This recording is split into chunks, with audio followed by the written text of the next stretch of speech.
Donc, Monsieur Kennel, bonjour. Monsieur Bonjour. Mohamed, bonjour. Bonjour. Merci de nous avoir rejoints donc, sur le plateau de Énergie. Donc, pour vous, Monsieur Kennel, qu'est-ce que ça vous fait d'être avec un élève sur un plateau télé ? Je pense que c'est l'occasion de promouvoir notre formation, donc le bac pro microtechnique, et puis de poser quelques questions à notre élève ici présent pour voir ce qu'il en pense de sa formation et puis ce qu'il envisage de faire après en post-bac. D'accord, donc cette formation microtechnique, c'est quoi ?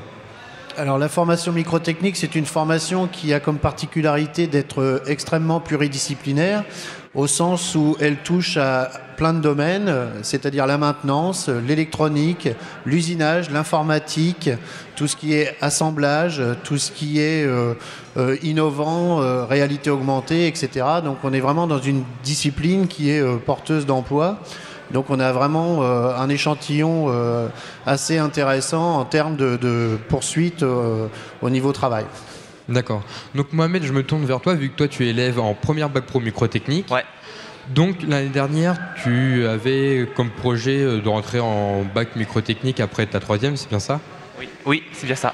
Donc du coup, à la fin de ton parcours du bac microtechnique, du bac pro microtechnique, qu'est-ce que tu voudrais faire plus tard ? Ce que j'aimerais bien faire, c'est de rentrer en BTS horlogerie, pour enfin aller en Suisse, pour aller travailler là-bas et vivre là-bas. Pourquoi la Suisse ? Pourquoi pas en France, en Italie, en Espagne ? Enfin, pourquoi la Suisse ? Parce que la Suisse est réputée pour sa qualité, sa finesse, tout ça. Et j'ai entendu dire que c'est vraiment un métier vraiment très dur, mais qui est envisageable pour plus tard, pour ma vie.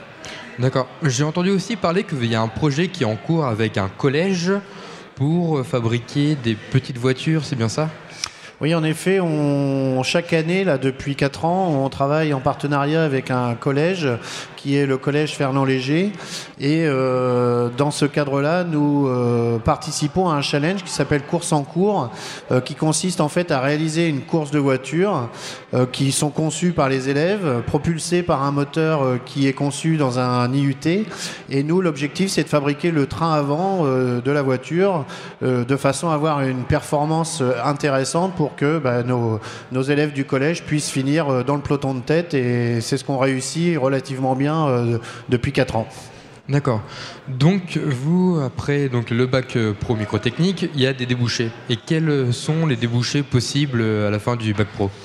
Alors en fait, c'est ce que je disais tout à l'heure, c'est très pluridisciplinaire. Donc on a des élèves qui travaillent aussi bien dans l'aéronautique que dans l'automobile, la maintenance industrielle, la maintenance de petits appareils, l'usinage. C'est très diversifié. Donc l'optique, l'horlogerie, comme le disait à juste titre Mohamed, l'armurerie. Donc c'est vraiment tous les métiers sont quasiment envisageables. D'accord. Donc toi, Mohamed, donc tu m'as dit que tu voulais aller après travailler en horlogerie de en Suisse. Oui. Et si tu peux continuer après le bac pro ou tu peux directement... Ouais, j'envisage un BTS, mais pour l'avoir, ça va être vraiment difficile parce qu'il faut travailler jusqu'à enfin obtenir le bac. Et ça va être vraiment compliqué.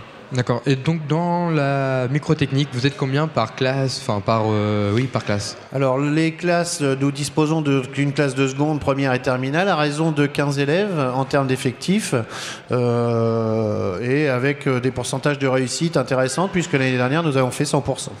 Sur les 12 élèves qui ont eu l'examen l'année dernière, 7 ont trouvé un emploi à l'issue, dès le mois de juin. D'autres se sont orientés vers des poursuites d'études en BTS ou des formations spécifiques en fonction de leur souhait, de leur choix au niveau métier.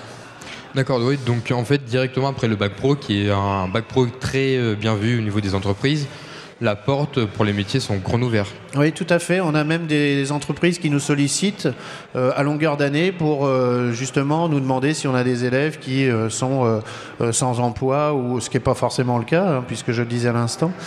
Et donc pour nous, ça nous permet de garder un contact avec les anciens élèves et pouvoir éventuellement les diriger vers ces entreprises qui sont à la recherche de techniciens avec des particularités qui sont celles de la microtech. D'accord. Donc il y a aussi un élève en terminale qui s'appelle Dylan, qui lui a vraiment envie de travailler dedans, qui est vraiment très motivé dans l'horlogerie. Donc du coup, on va voir un reportage qui a été fait avec les équipes des microtechniques et qui est vraiment très intéressé et très volontaire pour entrer dedans.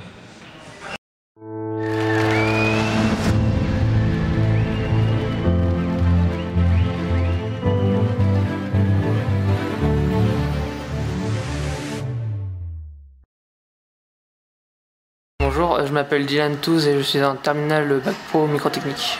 Alors en ce moment je suis en train de monter la serrure biométrique. C'est une serrure qui est mieux sécurisée par rapport aux autres serrures, vu qu'on doit utiliser l'empreinte de nos doigts pour ouvrir cette serrure. Alors moi ce que j'aime c'est les mécanismes de précision et principalement ceux d'horlogerie. Oui, aller en BMA horlogerie ou en DMA horlogerie.